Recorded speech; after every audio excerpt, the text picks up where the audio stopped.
여러분 안녕하십니까? 내란 수괴 혐의 피의자에 대한 체포영장 집행 시한이 오늘로 끝나가고 있습니다.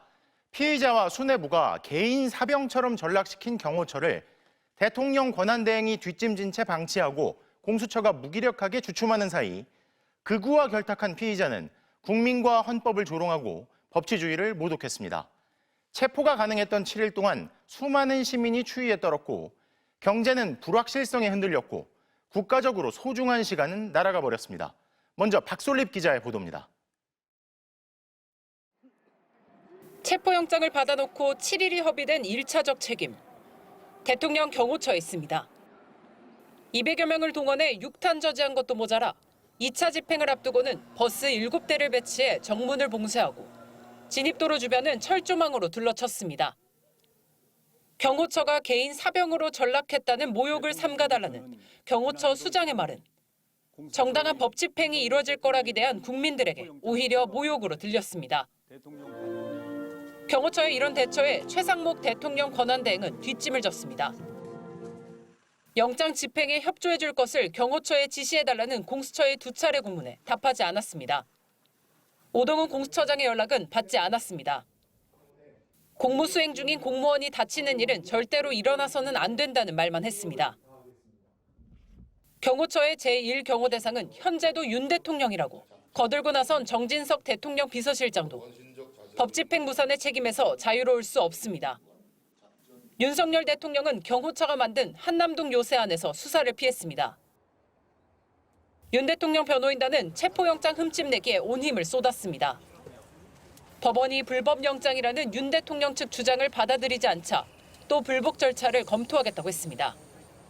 그러면서 윤 대통령이 임명했던 공수처장과 경찰 국수본부장을 비롯 11명을 고발하며 적반하장식 행태를 이어갔습니다. 1차 집행 당시 체포조가 관저 200m 앞까지 다가가고 나서야 검사에게 제출하겠다고 했던 변호인 선임계는 아직 소식이 없습니다. 공수처의 무능도 빼놓을 수 없습니다.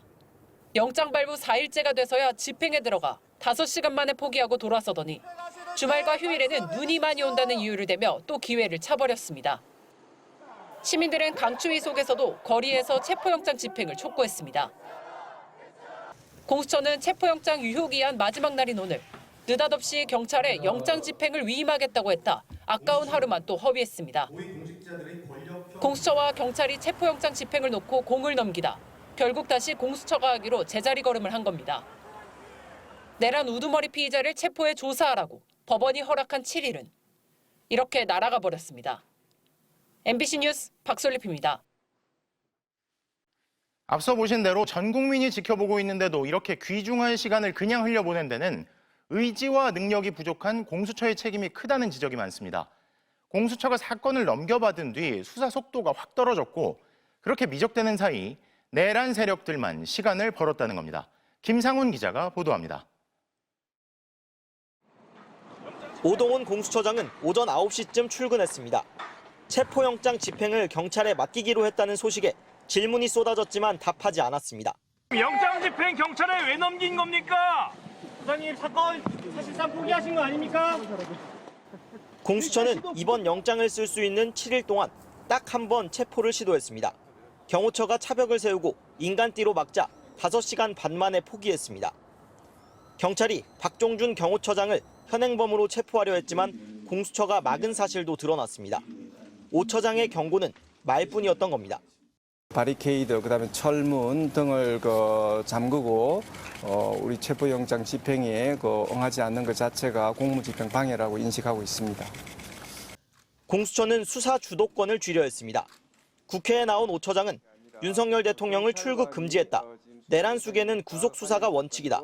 상황이 되면 체포를 시도하겠다고 했습니다. 결국 검찰로부터 윤 대통령 사건을 넘겨받기로 했습니다. 검찰은 연내 신병 확보를 염두에 두고 이미 2차 출석 요구까지 보낸 상황이었습니다. 검찰이 쓴 김용현 전 국방장관 공소장을 보면 윤 대통령 수사는 이미 끝났다는 평가도 나왔습니다. 하지만 공수처가 수사를 넘겨받자 속도가 확 떨어지기 시작했습니다. 미적대는 사이 비상계엄을 옹호하는 세력들이 결집하는 시간을 벌어줬다는 비판도 나옵니다. 국민의힘 의원들이 탄핵 반대 집회에 등장하고 윤 대통령 관저 앞으로 모였습니다. 공수처 출신 변호사는 체포영장이 발부됐을 때 총력을 기울여 신속히 집행하는 게 마땅하다며 지난주 화요일 발부한 영장을 금요일에 집행했으니 그 사흘 동안 공수처가 뭘 했는지 의문이라고 했습니다. 그러면서 부족한 수사 인력 등 현실이 열악하다고 해서 잘못이 합리화되는 건 아니라고 했습니다.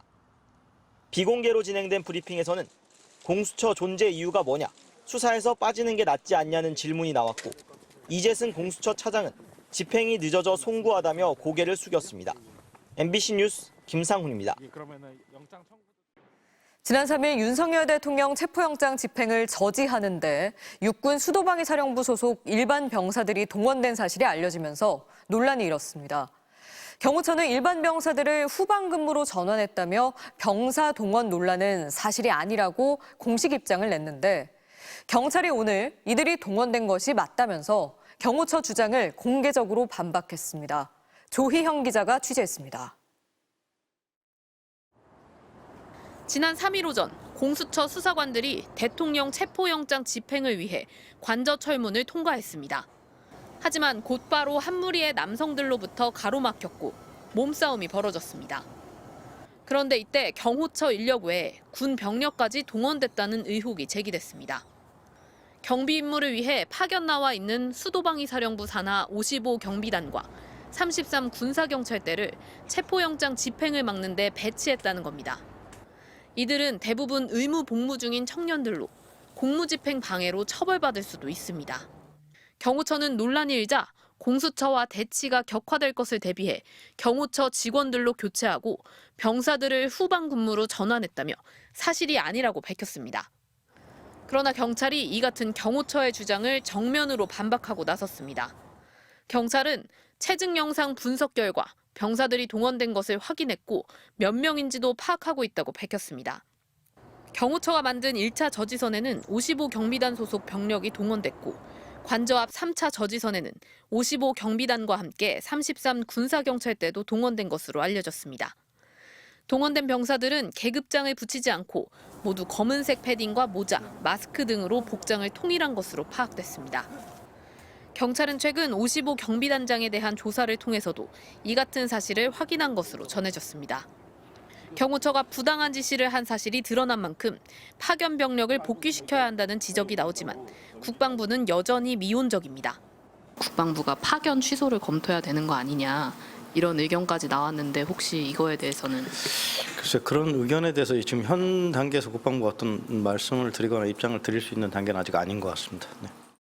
국방부는 경호처가 체포영장 집행을 막는데 군 병력을 또 동원하면 어떡하느냐는 질문에도 부대 통제 권한은 경호처에 있다며 막기 어렵다는 입장을 나타냈습니다. MBC 뉴스 조희영입니다.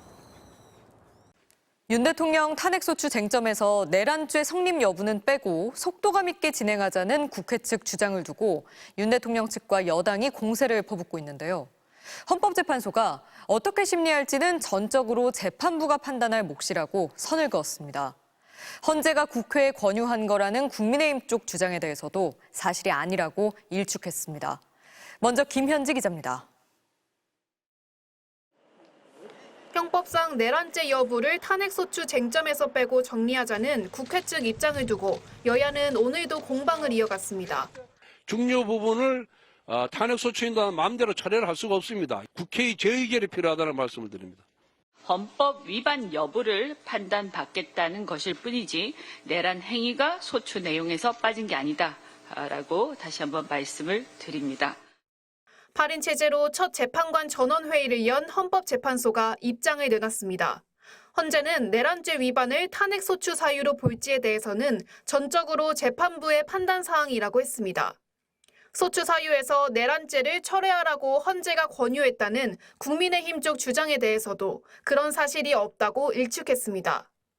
헌재는 지난 2017년 박근혜 전 대통령 탄핵 심판 때도 뇌물 강요 등 형법상 범죄 성립 여부를 빼고 위헌 여부만 밝히는 쪽으로 소추 이유를 정리한 바 있습니다. 헌재는 이 같은 전례를 토대로 윤 대통령 탄핵 심판에 속도를 낼 것으로 보입니다. 헌재는 다음 주 화요일 시작하는 윤 대통령 탄핵 심판 변론 기일은 매주 화요일, 목요일 진행하고 평일은 매주 한 번씩 여는 것으로 재판관 8명 전원이 뜻을 모았다고 밝혔습니다. 앞서 5차 변론기일까지 한 달치를 일괄 지정한 게 피청구인의 방어권을 침해한다는 윤 대통령 측 주장도 반박했습니다. 헌재는 당사자의 변론 계획 수립과 원활한 절차 진행의 필요성을 고려한 것으로 헌재법에 근거한다고 일축했습니다. 최상목 대통령 권한대행이 국회가 추천한 헌법재판관 중 2명만 임명한 것을 두고 국회가 청구한 권한쟁의 심판은 오는 22일 조기에 변론을 진행하기로 했습니다. MBC 뉴스 김현지입니다. 제주항공 여객기 참사 원인을 조사하는 항공철도사고 조사위가 엔진 2기를 모두 회수해 분석 중인데요.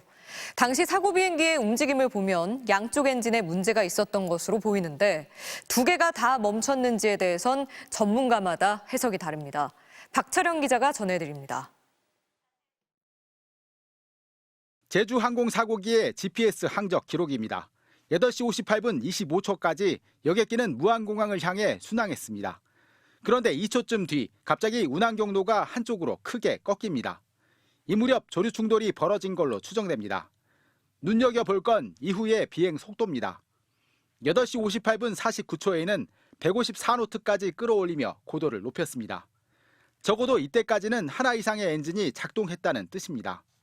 속도가 충족된다는 건 설명이 안 됩니다. 예를 들어 2 엔진이 모두가 죽었다면 문제는 그 이후입니다. 8시 58분 때 촬영된 영상을 보면 오른쪽 엔진이 연속으로 폭발하는 이른바 스톨 서지 현상이 관찰됩니다. 통상 이럴 경우 조종사는 해당 엔진 출력을 확 낮춰버립니다. 엔진 파이어 하면서 이제 엔진 파이어 오른쪽을 껐을 거예요. 엔진을 바로 이제 꺼야 됩니다. 그거는 뭐 체크리스트가 그건 암기해서 하는 거기 때문에. 그때부터 사고기는 엔진 2기에 모두 이상이 생긴 듯 바로 동체 착륙을 시도합니다. 결국 나머지 왼쪽 엔진마저 심각한 손상을 입어 출력을 낮췄거나 아예 작동하지 않았을 가능성이 제기되는 이유입니다. 그런데 착지 과정을 보면 적어도 엔진 한 기는 작동했을 것으로 추정되는 정황도 엿보입니다. 일단 착륙 당시 강한 엔진음이 생생히 들립니다. 또 오른쪽 엔진에선 중간 부분이 열렸는데 이는 역추진을 할 때 보이는 움직임입니다. 유압으로 작동하는 방법이 있고 전기로 작동하는 방법이 있는데 열릴 가능성이 희박하고 유압이 꽉 차 있으면요 작동이 안 되죠. 국토부는 수거한 엔진 2개를 분석하고 있으며 고장난 비행기록 장치 FDR은 분석을 위해 미국으로 이송했다고 밝혔습니다. MBC 뉴스 박철현입니다.